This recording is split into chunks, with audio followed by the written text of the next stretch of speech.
Hello everyone. So we will continue our AWS Glue practical part, and in this particular video we are going to see about concatenate column transformation. So in previous video we had used the derived column transformation, right? Now if I'll show you, if I'll remove the target one first, now if I'll show you the final, this a derived column. So this is what we have derived. Now we are going to see about the concatenate transformation. Now suppose your requirement is like you want to concatenate this amount and country. So how actually you can do this? So you have to come this into the transformation.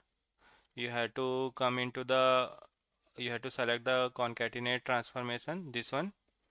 And after that, once you will select this, what is the new column name you want to give? So I want to give the name as a new something. I will give new column. Which two column you want to concatenate, so that you have to select.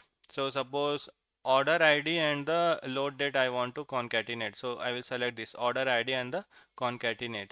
Now so if I show you, one new column will be derived, and what actually it has done, it has concatenated order ID and the load date, order ID and the load date. But suppose based on the something I want to do, right? So suppose I will pass the this this symbol.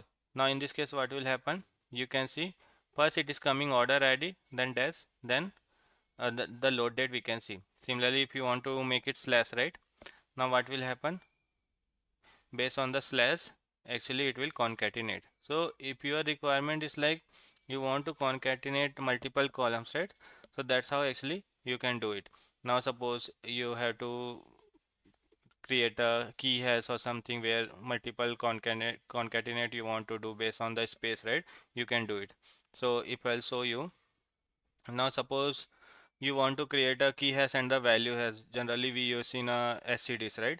So suppose I want a multiple column which I want to concatenate. So based on the space, based on the space. So that actually you can do it with the help of this concatenate. So based on this, actually it will be concatenated, or suppose based on the space only you want to do, that also you can do. So based on the your requirement, we can use this. So I hope you got the idea what is the usage of the concatenate.